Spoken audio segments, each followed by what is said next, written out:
Perdón, gracias. Yo igual prometo ser bien cortito, tenía unos minutos, los voy a acortar más, así que no va a haber mucho tiempo de que se aburran, porque va a ser muy sencillo. Simplemente quería ubicar el tema de la inserción comercial internacional dentro del tema de la competitividad, porque es clave la inserción para la inserción que tengamos un país que sea competitivo. Eso está más que claro. Azucena ya lo señaló y no es necesario que nosotros lo volvamos a repetir. Y para eso tenemos que tener en cuenta algunas características básicas que hacen a nuestro país, que es su reducido mercado interno. Entonces, la importancia que nosotros tenemos para que nuestra producción prospere y sea parte del crecimiento, la necesidad que tenemos de salir al mundo y poder vendernos en el exterior. Para eso, tres conceptos claves nosotros tenemos, que son, necesitamos más mercados, más productos y mejores condiciones de acceso.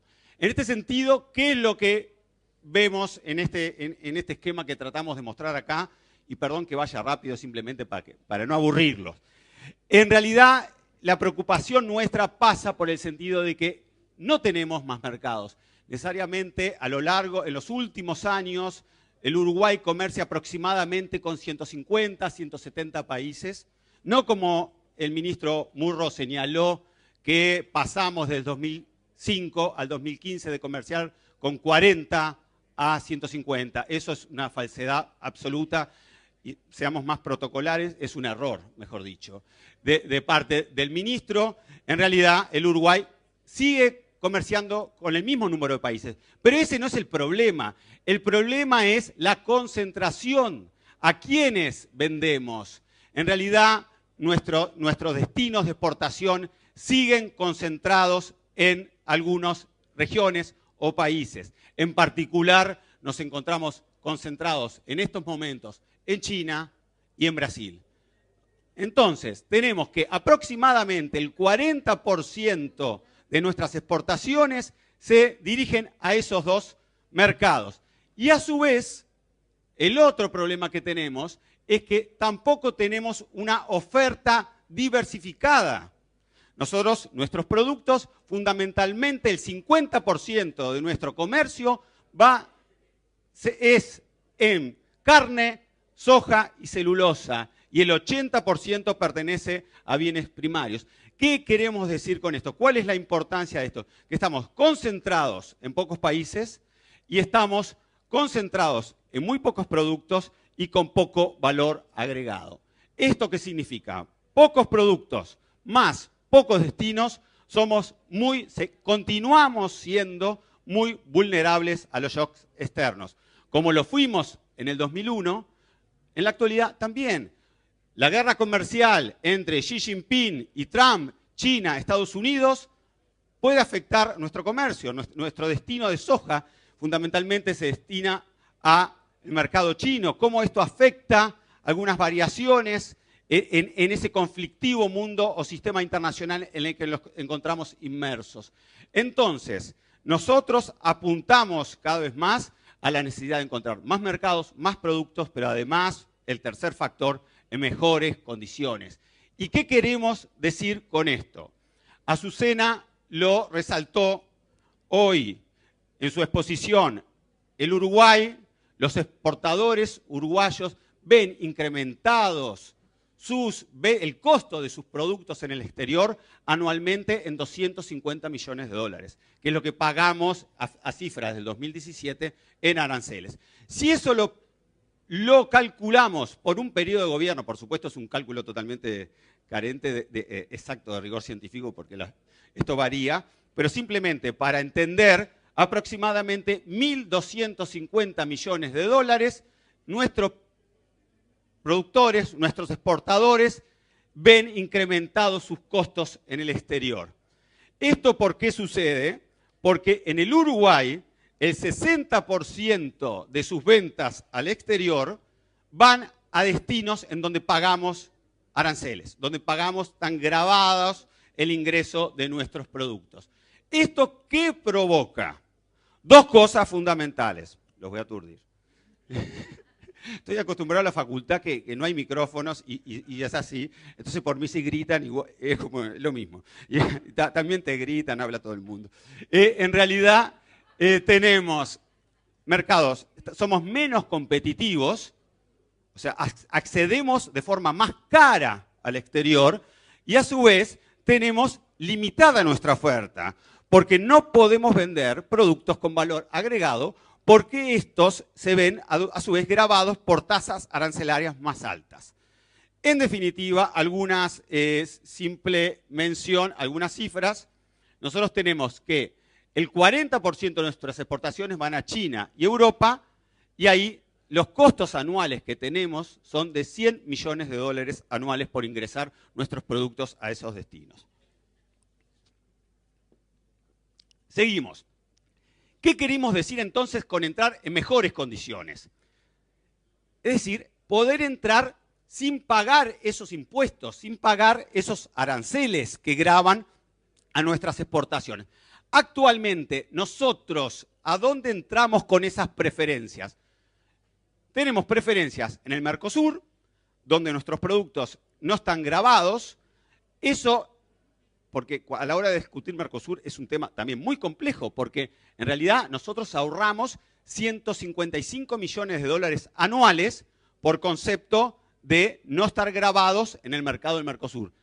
Ojo, tampoco entendamos que el libre comercio únicamente pasa por aranceles, porque tenemos otras trabas que no son arancelarias, que son las barreras no arancelarias, que lo vivimos hace un año con el tema de los ingresos de los productos lácteos a Brasil, que de alguna forma u otra te trancan. Pero eso nos puede pasar con cualquier TLC que hagamos con cualquiera, porque nadie está a salvo de que nos pongan otro tipo de barreras. Después tenemos acuerdos preferenciales mínimos que no tienen gran impacto, que son acuerdos que hacen el Mercosur con India, Israel, otros países. Y finalmente tenemos dos tratados de libre comercio, que es el Tratado de Libre Comercio con México de 2003 y el Tratado de Libre Comercio con Chile del 2000, que entra en vigor este año. En diciembre entra en vigor, 2018. O sea, en 15 años, el Uruguay solamente logró concretar un acuerdo más preferencial. ¿Qué significa? Tenemos otras preferencias que van de manos de cuotas o contingentes, como la cuota 481, que es muy importante para la venta de ciertos cortes de carne, que en estos momentos también corre riesgo, porque Estados Unidos está demandando a la Unión Europea sobre cambios en la modalidad del ingreso de la cuota 481, lo que puede perjudicar seriamente al Uruguay. Y asimismo, esto lo tenemos que enmarcar en lo que sucede con nuestros competidores. Nuestros competidores sí acceden en forma preferencial, o sea, sin pagar estos impuestos, no son impuestos, bueno, estos gravámenes a sus ventas. Y ahí tenemos algunos ejemplos. Uruguay paga, en el 40% del mundo paga. Nueva Zelanda tiene el 85% de sus productos libres, o sea, ingresan al mercado sin pagar ningún arancel. Perú el 98% y Chile el 100%. ¿Qué quiere decir 100%? Que todas las ventas chilenas al mundo en ningún lugar le ponen un gravamen. Entonces, ¿eso cómo afecta? ¿Cuáles son las implicancias que nosotros tenemos? Que nuestros productos no solo entran más caros a costa de los exportadores, y además que nuestros competidores, como Nueva Zelanda, Australia, están ingresando en condiciones de mayores preferencias a esos mercados prácticamente sin pagar aranceles. Continuamos y vamos rápido. ¿Qué hizo el Frente Amplio en todo este periodo? Primero, es importante entender la etapa previa a la llegada al poder del Frente Amplio, la crisis del 2001. Nuestro comercio estaba concentrado fundamentalmente en el Mercosur, un 50%, la Unión Europea un 20% y un NAFTA, y en el NAFTA, que ahora cambia de sigla, en un 7%. ¿Qué se buscó hacer fines de 2003, 2004? Reducir las vulnerabilidades que implica estar concentrados en una región. ¿Cómo lo hizo? Se buscó diversificar los destinos y es así que al año 2004 nuestra producción, nuestras exportaciones se dirigían al Mercosur en un tercio, al NAFTA en un tercio y a la Unión Europea en un tercio. O sea, pasamos de mitades al menos a tercios. ¿Tá? Y en el 2003 se acordó un acuerdo de libre comercio con México. ¿Tá? Y así, a su vez, se iniciaron muy importantes negociaciones con Estados Unidos, una política de cielos abiertos, después lo que terminó el TIFA, e incluso finalmente la propuesta que llegó en el 2005 de celebrar un tratado de libre comercio, la propuesta de tener un tratado con el Uruguay. Del 2005 al 2018, o sea, 14 años, prácticamente 15, nuestra política exterior y en particular nuestra política comercial estuvo sumida en cuestiones puramente ideológicas en detrimento de lo que realmente hace al interés nacional. ¿Qué provocó esto? Por supuesto, un estancamiento en nuestra inserción internacional, a pesar de los que nos quieran vender lo contrario. ¿Por qué? Y lo vemos acá, y ya quedan 2 láminas, creo, y ya terminamos. En realidad, vemos, antes de que llegara el Frente Amplio del Poder, nuestros destinos en tercios, Mercosur, NAFTA y Unión Europea. En la actualidad pasa algo similar. Mercosur 1/3, China 1/3, Unión Europea 1/3. O sea, no hemos logrado diversificar los destinos de nuestras exportaciones. Seguimos siendo vulnerables y dependientes ahora a China y a Brasil. Entonces, hay que pensar lo que nos pasó en el 2001 por esa dependencia, ¿no? Tampoco diversificamos la oferta exportadora. Si bien antes de que llegara el Frente Amplio al poder ofrecíamos fundamentalmente carne, arroz, lácteos, integraban fundamentalmente nuestra oferta exportadora, ahora se sustituye por la soja y la madera. Tenemos carne, soja y madera, concentran la mitad de nuestras ventas. Tampoco entramos en mejores condiciones, o sea, ¿logramos por lo menos que nos bajen los aranceles? Bueno, tenemos 2 escenarios. Un escenario, en el escenario Mercosur, ¿qué es lo que pasa? Desde el 2005 a la fecha, la agenda fue política. Declaración de ciudadano ilustre, post-mortem al comandante de la generalísima revolución bolivariana, Hugo. O sea, las discusiones, las cumbres presidenciales se tenían para, en realidad, encarar una agenda política. Los temas comerciales quedaron fuera. Si ustedes analizan las decisiones del Mercosur del 2005 al 2016, van a ver que la palabra comercio o la palabra economía prácticamente está por fuera. ¿Está? Contra la presencia de la cuarta flota en el Atlántico Sur. O sea, esos eran los temas que se abordaban en las cumbres presidenciales. Por supuesto que a partir del 2016 hubo un giro, y no precisamente motivado por factores internos, sino por los cambios que se produjeron en la región, y se ha trabajado, y en un año, no gracias a nosotros, sino a los cambios regionales, en la eliminación de restricciones no arancelarias. Cuando digo restricciones arancelarias, digo barreras fitosanitarias. La mayor restricción que teníamos con Argentina, que eran las declaraciones juradas anticipadas a la importación, todo eso fue eliminado. Todavía tenemos el núcleo duro que no logramos y es difícil. Uruguay también es un infractor. Porque tampoco pensemos que Brasil nos pone barreras y nosotros no hacemos nada, porque nosotros tenemos una tasa consular que también grava a nuestros socios del Mercosur y que recauda 150, no sé, ustedes sabrán más, pero supera los 100 millones de dólares anuales. ¿Está? Que además, bueno, y entonces el Mercosur mejoró su agenda externa. También la agenda externa del Mercosur estuvo dominada por cuestiones ideológicas y por tiempos que no responden a una dinámica de lo que es el comercio internacional. ¿Por qué? Las negociaciones con la Unión Europea se estancaron y demoraron tanto tiempo por causa de la política proteccionista encausada por el gobierno argentino, su ministro Moreno y etcétera. ¿En qué sentido? Para poder encarar las negociaciones con la Unión Europea, debíamos ofrecer un proyecto de desgravaciones arancelarias. No vamos a entrar en eso de canasta, no importa. El concepto, ¿cuál es? El concepto que recién cuando hubo un cambio en el gobierno de Argentina, se logró llegar a los porcentajes que daban la posibilidad de reiniciar las negociaciones con la Unión Europea. Mientras tanto, no pudimos.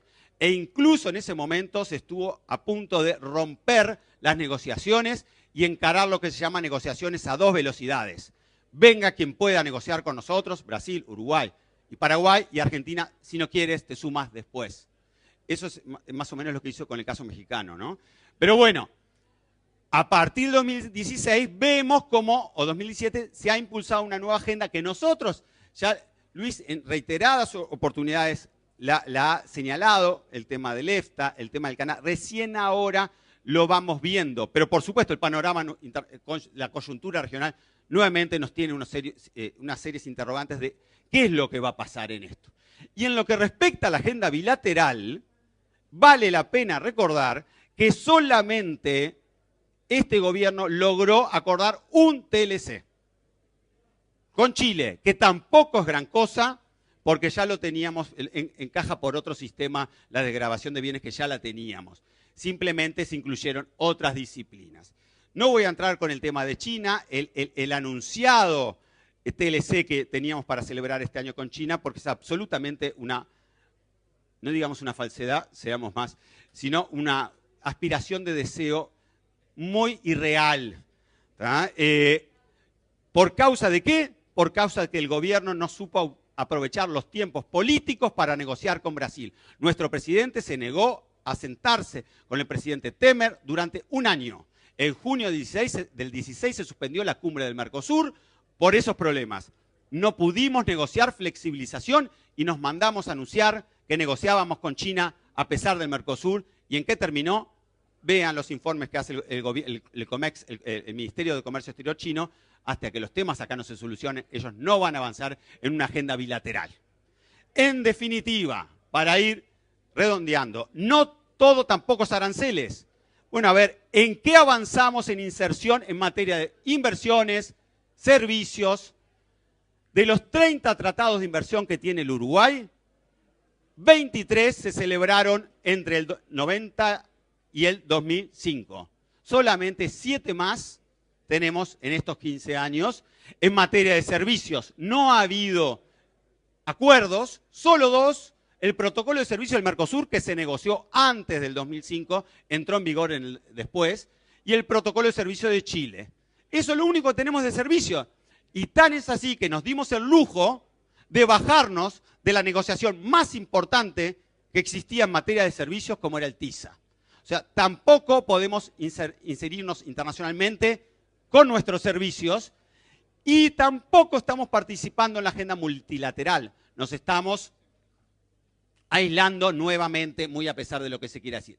Para finalizar, entonces vemos una política comercial errática, confusa y falta de conducción. ¿En qué sentido falta conducción? Que no se sabe quién dirige la política comercial. Ejemplo, todos ya lo saben, el tema TLC Chile. Está clarísimo que acá el ministerio negocia una cosa, el presidente no decide y pasa la pelota a la mesa política, que extiende el debate a los ritmos lógicos de un partido político, pero que no hacen al mundo y al comercio internacional. Entonces, si bien vemos ahí que tenemos barreras, por supuesto que hay barreras comerciales, pero las barreras son más ideológicas. Y si bien el mundo nos pone restricciones, las mayores restricciones nuestras son internas. Entonces, ¿qué es lo que nosotros precisamos fundamentalmente para avanzar en una política de inserción internacional que realmente logre posicionar al mundo?